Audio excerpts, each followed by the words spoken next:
નસબંધી કૌભાંડ નથી। એ એકચ્યુઅલી છેલ્લા 20 વર્ષથી પરિવાર નિયોજનનો કોઈ પણ આપણે ગોલ આપતા નથી અને કોઈ પણ પ્રકારનો એમાં ટાર્ગેટ આપતા નથી કે એ ટાર્ગેટને એચીવ કરવાનું પ્રેશર એ જે તે કર્મચારી ઉપર રહે।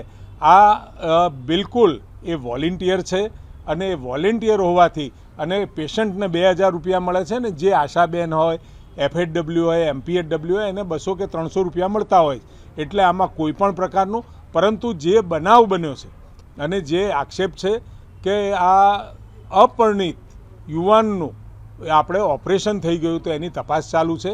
એ બાબતમાં તાત્કાલિક જે વ્યક્તિ એ પોતાના એરિયા બહાર લઈ જઈ અને બીજી જગ્યાએ એનું ઓપરેશન કરાવ્યું છે એની પત્નીની પૂછપરછ નથી કરી। આ બધી તપાસ ચાલુ છે અને તપાસના અંતે જે પગલાં લીધા છે એટલે ફરીથી આવું ક્યાંય પોતાના વિસ્તાર બહાર અથવા તો કોઈને એની કહેવાતી જે પત્ની હોય એને લગ્ન કર્યા હોય તો એની પત્ની સાથેનો કોરસ્પોન્ડન્સ કરવાનું, એની સાથે વાતચીત કરી અને પછી ઓપરેશન થાય એ પ્રકારનું ચોક્કસ કરશે। આમાં કોઈ બહુ એવો વિષય નથી કે જે હાલ આપણે ચાલી રહ્યો છે।